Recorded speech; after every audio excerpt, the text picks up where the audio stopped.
The federal ఆంధ్రప్రదేశ్కి స్వాగతం. ఆంధ్రప్రదేశ్ రాష్ట్ర రాజకీయాల్లో రాజకీయాలే గెలుస్తున్నాయి, రక్త సంబంధాలు ఓడిపోతున్నాయి.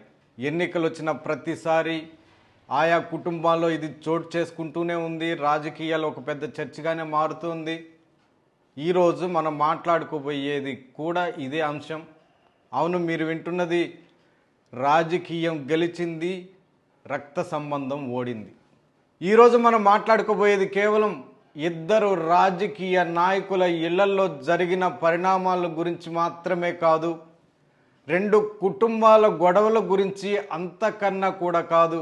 ఇది అధికారం, రాజకీయ ఆకాంక్షల ముందు రక్త సంబంధాలు, కన్న ప్రేమలు ఎలా మోకరెళ్ళాయో చెప్పే ఒక నికార్స, నగ్న, క్రూరమైనటువంటి సత్యం, నిజం, వాస్తవం కూడా. సమాజంలో రాజకీయ నాయకులు రాజకీయాన్ని శాసిస్తారేమో కానీ అదే నాయకుల ఇళ్లలో మాత్రం ఆ రాజకీయ సంబంధాలను శాసిస్తోంది.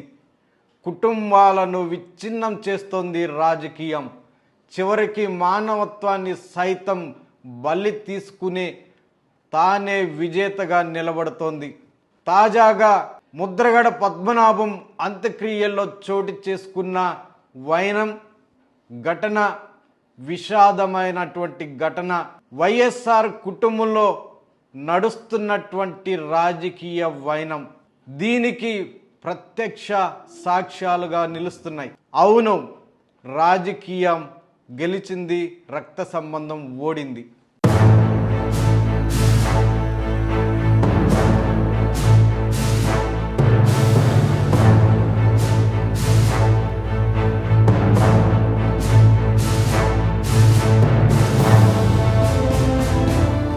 దశాబ్దాల పాటు ఆ సామాజిక వర్గానికి ఆత్మగౌరవ ప్రతీకగా నిలిచిన ముద్రగడ 2024 ఎన్నికల వేళ వైఎస్ఆర్ కాంగ్రెస్ పార్టీకి సపోర్ట్ చేశారు.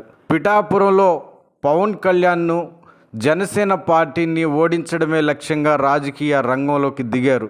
కానీ అదే ముద్రగడ కుమార్తె బర్లపూడి క్రాంతి మాత్రం తన తండ్రి నిర్ణయాన్ని తప్పుబట్టి ఆయనకు వ్యతిరేకంగా జనసేన జెండా ఎత్తుకున్నారు. కన్నా తండ్రి అని కూడా చూడకుండా ఏ రాజకీయ ప్రత్యర్థి కూడా విమర్శించని రీతిలో కుమార్తె క్రాంతి తండ్రి ముద్రగడపై విమర్శలు గుప్పించింది. ఇలా మారిన వారి రాజకీయ యుద్ధం చివరికి ఆ తండ్రి కూతుళ్ళ మధ్య ఎంతటి శాశ్వతమైన గోడను నిర్మించాయంటే కన్న కూతురి మొహం చూడనని ముద్రగడ బహిరంగంగానే ప్రకటించారు. ఇక్కడ మొదటిసారి కన్న ప్రేమపై రాజకీయం పై చేయి సాధించింది. రాజకీయ పంతం మనిషి బతుకున్నప్పుడే కాదు, చనిపోయాక కూడా బంధాలను శాసిస్తుందని ముద్రగడ మరణం నిరూపించింది. ఆయన చనిపోవడానికి ముందే తన అంత్యక్రియలకు కుమార్తె క్రాంతిని రానివ్వకూడదని, తన మృతదేహాన్ని తాకనివ్వకూడదని ముందస్తుగానే ఆదేశాలు ఇచ్చారన్న మాట అందరినీ కలిచివేస్తున్నాయి. చివరకు ఆయన అంత్యక్రియల వేళ నాన్నని ఒక్కసారి చూడనివ్వండి అంటూ ఆ కుమార్తె గుండెలు పగిలేలా విలిపిస్తున్న సొంత బంధువులు క్రాంతి గో బ్యాక్ అంటూ నినాదాలు చేశారు. చివరికి పోలీసులు జోక్యం చేసుకుని కేవలం 2 నిమిషాలు మాత్రమే కడచూపు దక్కేలా చేసిన కన్న తండ్రి భౌతిక గాయాన్ని ముట్టుకునే భాగ్యం ఆ కూతురికి లేకుండా పోయింది. ఇక్కడ మానవత్వం ఓడింది, రాజకీయం ఘన విజయం సాధించింది. ఆంధ్రప్రదేశ్ను దశాబ్దాల పాటు శాసించిన వైఎస్ఆర్ కుటుంబం వైఎస్ రాజశేఖర్ రెడ్డి మరణించినప్పుడు జగన్మోహన్ రెడ్డి ఒంటరివాడైతే ఆయన వెనుక కొండంత అండగా నిలిచింది తల్లి విజయమ్మ, సోదరి షర్మిల. జగన్ జైల్లో ఉన్నప్పుడు షర్మిల అన్న కోసం వేల కిలోమీటర్ల పాదయాత్ర చేశారు. జగనన్న వదిలిన బాణాన్ని అంటూ ప్రజల్లోకి వెళ్ళారు. పార్టీని అధికారంలోకి తీసుకొచ్చారు.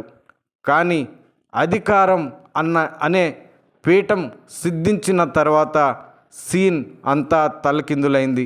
రాజకీయ ఆంక్షలు, ఆస్తి వివాదాలు, పినతండ్రి వివేకానందరెడ్డి హత్య కేసు, ఈ పరిణామాలన్నీ కలిపి ఆ అన్న చెల్లెలను రాజకీయ శత్రువులుగా మార్చేశాయి.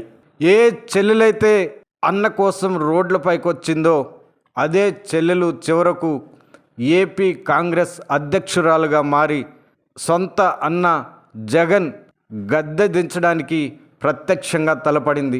ఒకప్పుడు కలిసికట్టుగా ఉన్న కుటుంబం నేడు ఆస్తుల కోసం కోర్టుల చుట్టూ తిరుగుతోంది.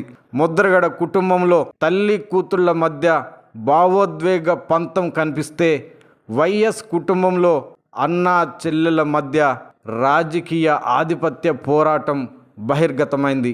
ఈ రెండు కుటుంబాల్లోనూ ఒకే కథ. అధికారం, పదవులు, రాజకీయాల ముందు సొంత రక్త సంబంధీకులు పరాయి వాళ్ళుగా మారిపోయారు.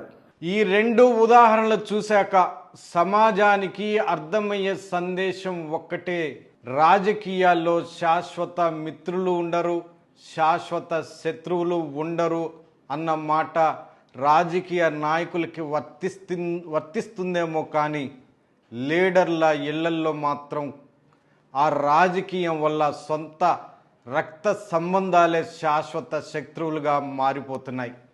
గెలిచిన రాజకీయ జెండాల వెనుక ఓడిపోయిన కన్న ప్రేమ, కరిగిపోయిన అనురాగాలు ఎన్నో. మరి బంధువులను సైతం బలి తీసుకునే ఈ రాజకీయ క్రూరత్వంపై మీ అభిప్రాయం ఏంటో కింద కామెంట్ రూపంలో తెలియచేయండి. చూస్తూనే ఉండండి ది ఫెడరల్ ఆంధ్రప్రదేశ్. లైక్ చేయండి, షేర్ చేయండి.